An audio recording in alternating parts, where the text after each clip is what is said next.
Ratusan warga di Kabupaten Pasuruan, Jawa Timur nekat membuka paksa peti jenazah positif COVID-19. Peti bahkan dilempar setelah jenazah dikeluarkan.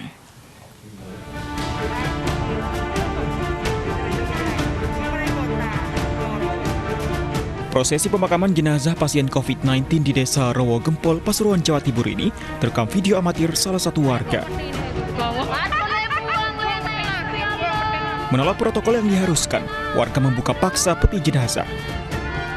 Bahkan, beberapa orang kemudian melempar peti hingga terbalik.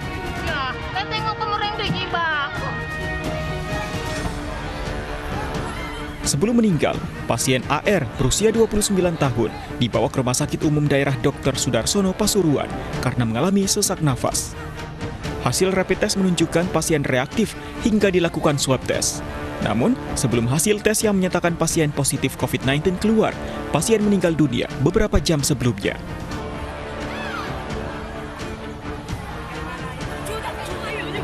Peti jenazah dibuka dan jenazahnya diambil untuk dipulasarati untuk dimakamkan tersendiri di luar daripada petinya tersebut. Nah, sementara aparat yang ada tidak berkuasa karena persoalan-persoalan akibat banyaknya massa yang ada pada waktu itu. Sehingga aparat memilih agar persoalan ini tidak menjadi kacau, tidak menjadi persoalan yang cukup besar, maka aparat silahkan dilakukan itu karena memang dialog sudah ada. Gugus Tugas Kabupaten Pasuruan akan melakukan tracing kepada semua warga yang terlibat dalam proses pemakaman. Dari Pasuruan, Jawa Timur, Jaka Samudra, iNews melaporkan. Pemerintah Provinsi DKI Jakarta memutuskan memperpanjang masa PSBB transisi selama 14 hari. Hal ini dipicu dari peningkatan positif rate dan kasus harian positif COVID-19 di Jakarta.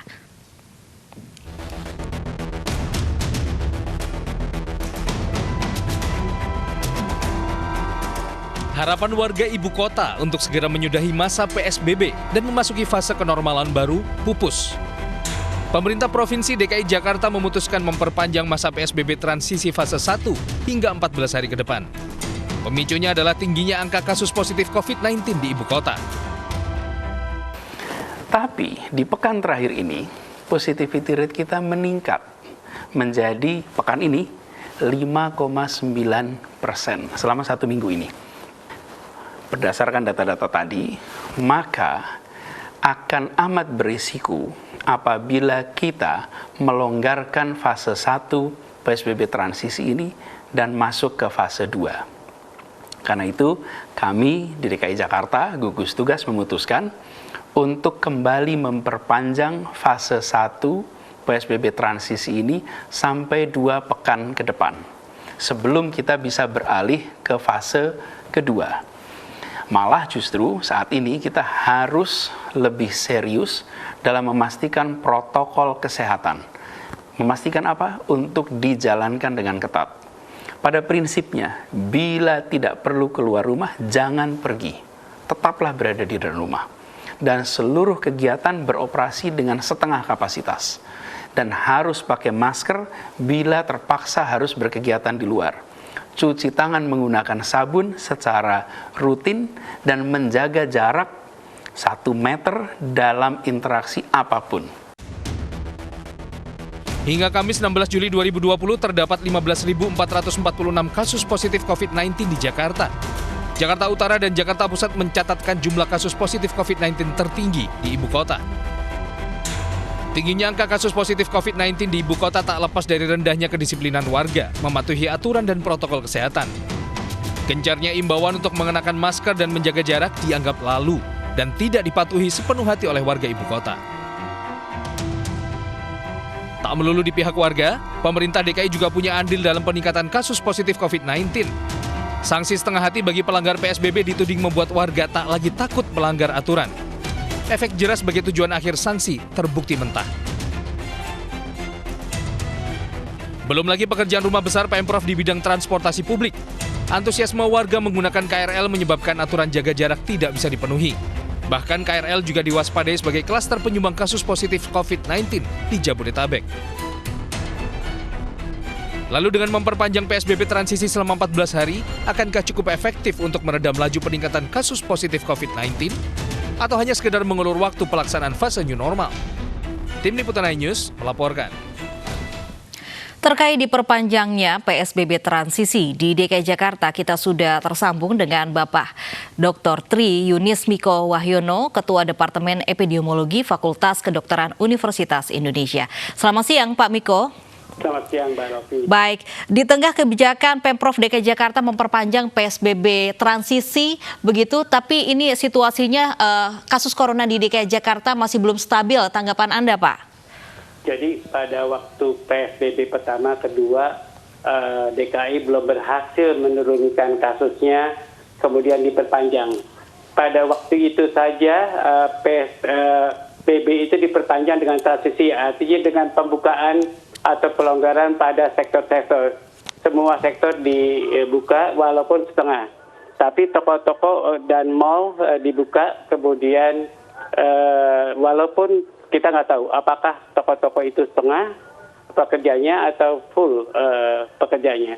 Jadi bisa dibayangkan kalau pada PSBB transisi yang pertama itu terjadi pelonggaran atau pembukaan, kemudian pada yang diperpanjang pertama juga masih pelonggaran, kemudian pada PSBB transisi ini yang diperpanjang 2 minggu ke depan, itu juga akan ada pembukaan dari bioskop. Jadi bayangkan kalau pembukaan itu dibuka lagi, akan dibuka lagi, berapa interaksi yang terjadi. Interaksi itu adalah kerumunan. Kemudian kerumunan itu akan memudahkan penularan. Terbukti bahwa PSBB transisi yang pertama itu meningkat jumlah kasus di DKI meningkat. Harus dievaluasi kalau infeksi atau peningkatan itu disebabkan oleh infeksi di mana. Pada kontak tracing kita dapat menentukan mana yang terbanyak infeksinya, apakah di kantor, apakah di pertokoan ataukah di pasar, harus ditentukan. Kemudian harus dievaluasi. Kalau yang terbanyak di pasar ya tutup saja pasarnya. Kemudian atau isolasi atau perlakukan pasar dengan ketat begitu. Kalau di kantor ya kemudian perlakukan upaya pencegahan dengan ketat di kantor-kantor. Kalau itu di pertokoan ya perlakukan dengan ketat pengawasan pencegahan di kantor, di pertokoan-pertokoan. Jadi itu harus dievaluasi dulu, kemudian ditentukan apa yang harus dilakukan. Kalau diperpanjang, saya pikir hanya membiarkan peningkatan kasus COVID-19 di DKI. Baik, artinya memperpanjang PSBB transisi di DKI Jakarta bisa memungkinkan kasus corona di DKI itu semakin besar, Pak?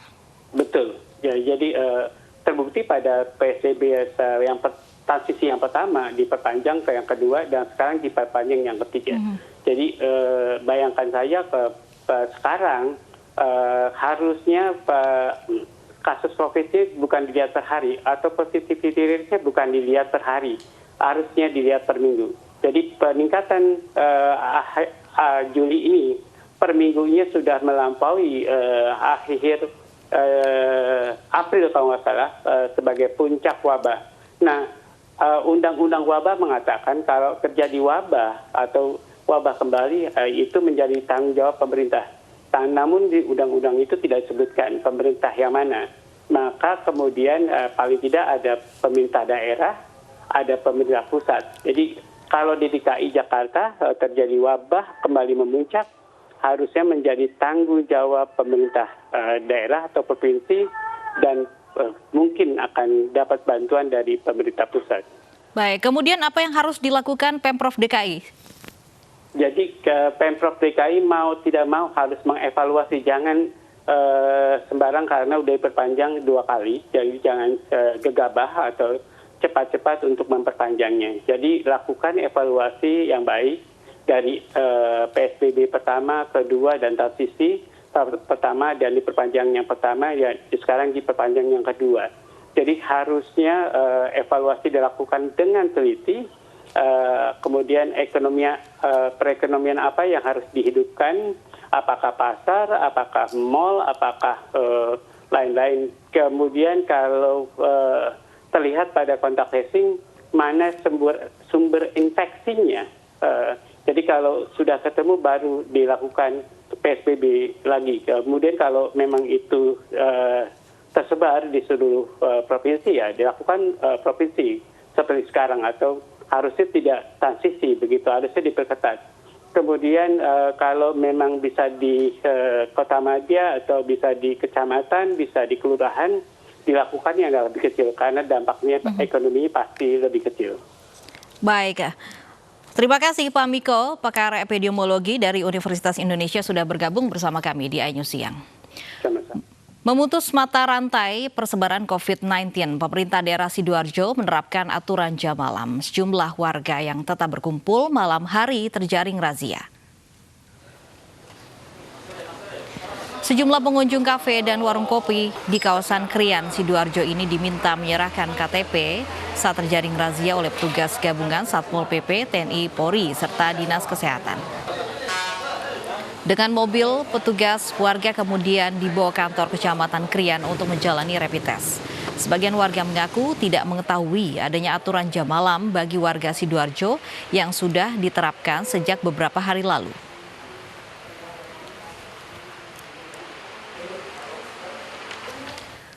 Untuk informasi soal pemberlakuan jam malam di Kota Surabaya sudah ada Oki Arisandi di sana.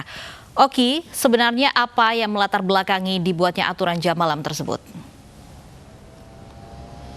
Baik, selamat siang Lofi dan juga pemirsa. Apa yang melatar belakangi pemerintah Kota Surabaya kini kembali melakukan jam malam di masa transisi menuju new normal di Kota Surabaya? Bukan tanpa alasan. Pemerintah Kota Surabaya pada tanggal 13 Juli 2020 lalu kemarin telah mengesahkan Perwali nomor 33 tahun 2020 yang mengatur terkait dua hal. Pertama, masyarakat yang ingin masuk ke Kota Surabaya wajib membawa bukti surat hasil rapid test dengan non reaktif maupun swab test dengan hasil negatif. Kedua adalah terkait dengan pemberlakuan jam malam mulai pukul 22 WIB atau waktu Indonesia bagian Barat. Artinya, nanti masyarakat diharapkan sudah tidak kembali beraktivitas di luar ruangan pada pukul 22 malam. Sehingga masyarakat Kota Surabaya dihimbau saat pukul 10 malam sudah mulai beraktivitas di rumah saja.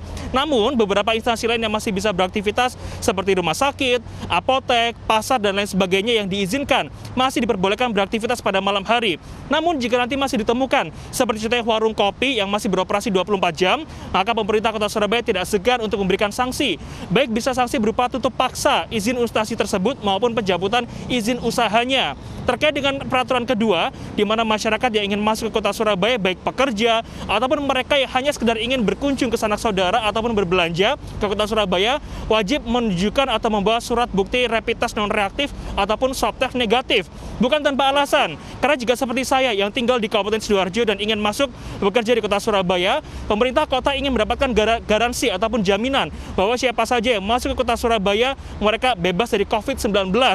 Nantinya peraturan ini akan disosialisasikan kepada seluruh instansi pekerjaan, terutama seperti hotel, restoran yang memang berseringkali pekerjanya berinteraksi dengan para pengunjung. Mereka wajib membawa surat tersebut. Jika nanti masih ditemukan adanya karyawan ataupun pegawai dari instansi yang tidak memiliki surat bukti rapid test non reaktif ataupun swab test negatif, mereka akan dijatuhi sanksi berupa teguran lisan, teguran tertulis ataupun paksaan pemerintah.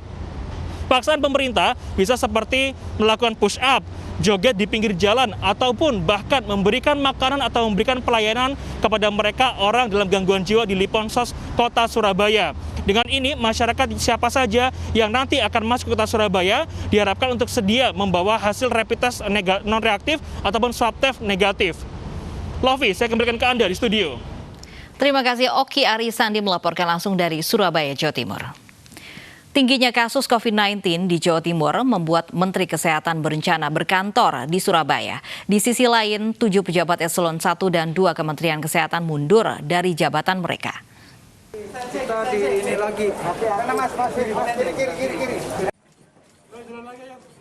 Rencananya, Menteri Kesehatan Terawan Agus Putranto akan berkantor di Surabaya setiap hari Sabtu dan Minggu. Langkah ini sebagai tindak lanjut perintah Presiden untuk memberikan atensi khusus pada Jawa Timur dengan angka kasus positif COVID-19 yang masih tinggi. Kemenkes akan berkantor di posko rumah sakit darurat di Jalan Indrapura, Surabaya sebagai posko pemantauan terintegrasi satu titik.